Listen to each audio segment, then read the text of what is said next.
So this is Zach from Cascade Campers. Hello. He's the guy who built this vehicle, and he's going to answer some of our questions here today for you two. I've been into camper vans for forever. I went on my first road trip. I left my high school graduation. I had a camper van in the parking lot. Out of years of trying to figure out how to be able to make my own camper vans better, it's like, hey, wait a second, I can make camper vans for other people. And for me, it's that the old Volkswagens have been always the ones that I've been the most excited about. What I was trying to do with these vans was recreate what a Volkswagen bus camper was. I also try and build it with everything you need without anything you don't need. So all the functions that are really important and the things that I've figured out over the years that I find really important to make a good road trip. All right, so up next, Zach is going to give us a tour of this van. Cool. Several features here. One of them is we've got a stove. It's a very specific stove that these use that I include with the campers because it fits in the little spot where it goes. Little stove you can pop right there on the counter. You flip it closed and then turn it on. You have fire. It's one of those things that I'll tell you, one of my favorite things is to be able to wake up in the morning and make coffee. You can even make coffee before you've even gotten out of bed. So a few other things here. This is where the inverter is. So it's a 400 watt inverter that's standard. Just flip it on. It's all connected to the house battery system. So the house battery system is a 75 amp hour battery that is in what would be the passenger footwell in the passenger versions of these vans. The house battery has a solar panel on the roof that charges it, as well as it charges when you're driving. And there's charge controller right here. And the charge controller also has 2 USB ports that are on all the time. So whenever you need to charge any of your stuff, you're good to go. There's also a 12 volt power port right here. So for any other thing that you might need to plug 12 volts in. So water tank here, this is removable. So one of the things that I've found with a lot of RV setups is you've got a tank that's in the van. So that means you need to carry a hose around. It means your water probably tastes like hose. So you're carrying extra water around to drink. And they're difficult to clean because it's in the van. We make ours removable. And so you just pop the couple of things. So there's the tank just comes right out. And so it's got an electrical line for the submersible pump that sits in the bottom of the tank, and then the water line that runs up to the sink. And you can just take this tank out, fill it up in a sink, fill it up wherever, and your water's gonna taste good. It's not gonna taste like hose. And you can clean it every once in a while, a little bit of bleach and water, and rinse it several times. That way you can keep it clean and have your water taste good. And you're not having to carry around extra water. You can just drink the same water that you wash your dishes with. And then this just connects back together, and you're good to go. Cool. So the sink is a faucet here. It has a electric switch inside. When you first turn it on, that turns on the pump, and then you can control how much water you want from that. And then when you turn it all the way off, the pump turns off. So it's just works. Faucet's all moves around everywhere and everything. Then we've got the refrigerator.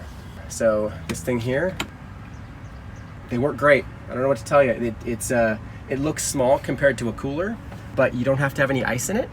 So it's actually, you can fit a whole bunch of stuff. I think that the specs on it says it holds 27 cans. So it's a lot of beer. It's a lot of beer.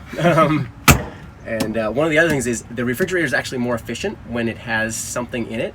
So it's a good idea just to keep a 6-pack of beer in the fridge at all times, just in case. Didn't need an excuse. And we've got a vent fan here. So you push this up and that opens up the vent fan. And then if you want additional air, you can hit the button and it turns the fan on.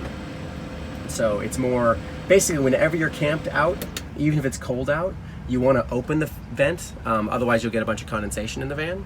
But if it's warm out, you turn the fan on too. You can also run that fan if you're cooking and things like that inside. So yeah, so here's the 100 watt semi-flexible solar panel. We glue these down with this fancy German marine adhesive sealant. It works great. It sticks right nice and close to the van. So unless you're up high, you can't tell there's a solar panel on top of here, because a big heavy aluminum frame one would definitely give it away as a camper. So one of the things you do want to do with these though is wash them from time to time. And just taking the van through a car wash does it too. But the solar panel loses its efficiency if it's covered in dirt. It's got two different sets of lights in the van. There's white lights and there are red lights. So the white lights are for when you're doing your dishes or you're reading or something where you need bright light. And there are two brightness levels, and there's one on each side of the van. So there's another one over here. Those are great, but if you're actually camped out somewhere where it's dark, they're real bright. We have these dimmable red lights. So there's a strip on both sides here. It sounds kind of goofy, but I'll tell you what, when you're camped out somewhere where it's dark, they are so nice because you don't lose your night vision as you go in and out of the van. Pilots have red lights on the dash of airplanes. I mean, it's definitely a common thing, and it's actually something that came from our school bus, Sparkles the bus. Oh, okay. So we have full RGB lights, and the thing we find is basically at night, we always just have the red lights on as dim as you can because it's just this happy, comfortable light. So we've got the storage bins with a very high-tech twist lock here. It makes sure that you know, because you don't want, when you're going on a corner, you want your stuff to stay put. And there's a whole lot of different latch mechanisms, but I have yet to find anything that works better than a very simple twist lock. But there's 5 of these bins, and it works out really well to be able to have a bunch of places to stash your stuff. In addition, there is storage here under the refrigerator and these 2 spots here as well. And this one you can access when the bed is folded out, which is really nice. Under all the wood paneling, there's insulation. I use a closed cell foam insulation, sticky on one side and aluminum faced on the other. That both helps from an insulation perspective and from a sound perspective. So it definitely helps quiet it down going down the road. So the bed slides out, so you just flip this little lever here to the side. And it slides out. And then you pop this cushion off and then pop the cushion back in. And now you have a bed. And to fold it back up is just the opposite. The key is you do have to pop this cushion off and then grab this back here, slide it back, and you've got a couch again. I like the idea of having a bed that turns into a couch, and also like a countertop here. Yeah, and that's one of those things that very few of them have. Yeah. It's an interesting, I mean, to me, I find it super important to have all of that, but everybody has a different way of camping, and everybody gets excited about, they build what they think, or they build what they think other people want. Yeah. This is one of those where I actually didn't build what I thought other people wanted. I just built what I thought. I built what I wanted. Yeah. I think it works. And it's been, we've got curtain both in the front, between the front seats and the back. And this one here just slides out and across, and then has a little Velcro that connects there.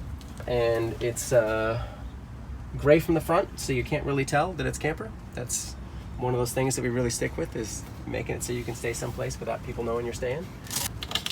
And that just slides back, and it's got a Velcro loop on the side here. Let's see, and there's the curtains in the back.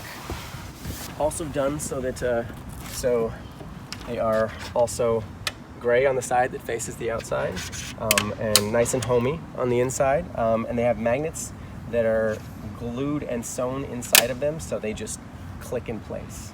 So when you're ready to crash for the night, it doesn't take long to get yourself set up. There's been times where I've been on a road trip and I pull into a rest stop at 1 a.m. and I'm tired, and within a minute you can have the bed set up, the curtains closed, and it's a real nice feeling to be like, okay, I'm tired and I actually just got to climb in bed. It looks like a little work van.